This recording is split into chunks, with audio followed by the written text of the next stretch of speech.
Hello and welcome to Perspective. I'm Christine Rule. And I'm Matt Stern. Today we are focusing on the subject of poverty throughout our community and the world. 35.9 million Americans live below the poverty line. 12.9 of those are children. Especially in these tough economic times, we need to develop a new attitude towards the poor and those in need. There are some specific directives to help fight poverty. Number 1. Those who are well off must change their attitudes toward the poor. Number 2. We must support full and equal employment as well as a just wage. Number 3. Society must empower the poor to help themselves. Number 4. We must make education of the poor our top priority.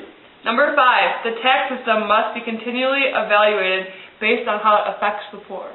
Number 6.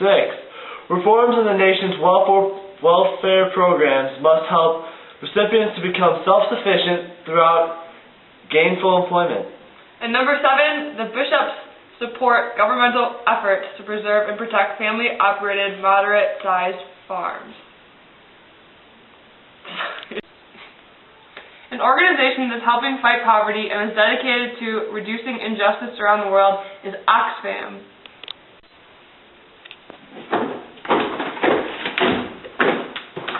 Hi, my name is Jack Hartnett, and just a few years ago I was walking these very streets with no place to go. Since then, the Oxfam program has helped me through some difficult times, and I also soon became heavily involved with that program right after that as well. The Oxfam program has 6 main beliefs. They are an international group of independent, non-governmental organizations dedicated to fighting poverty and injustices around the world. They achieve greater impact by their combined efforts, and they believe that poverty and powerlessness are avoidable and can be eliminated by human action and political will. Basic human needs and rights can be met.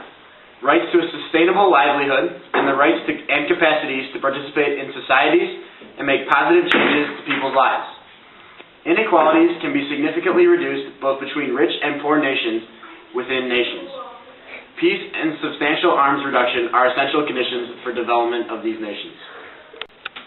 Oxfam works by addressing the causes, working through local accountable organizations, assisting the structures which benefit people facing poverty and injustices, and by helping people directly.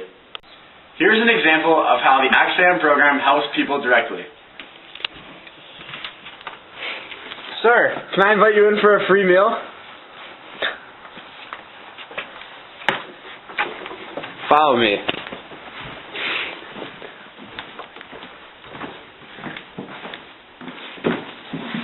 Have a seat. Stay a while. Make yourself at home.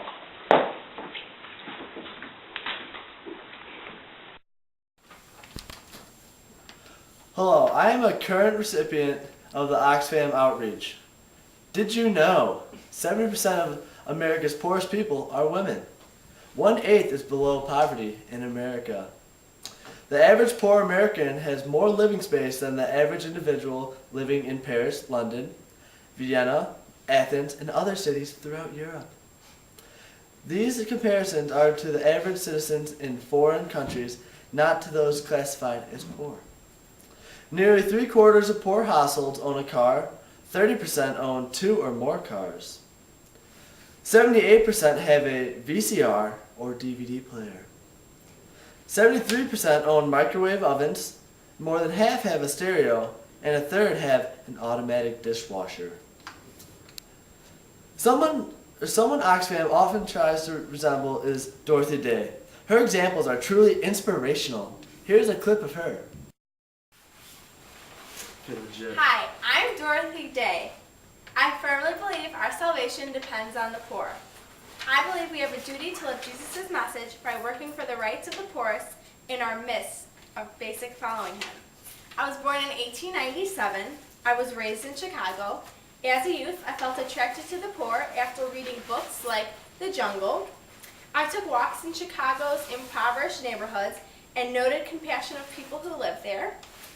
I started the Catholic Worker, the newspaper and movement founded by me, Dorothy Day, and Peter Morin to make public social teachings of the church. I did many radical works of mercy.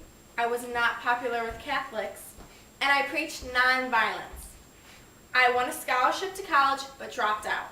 And I didn't want my message about poverty to be old-fashioned, so I kept it modern and attractive so people would follow it.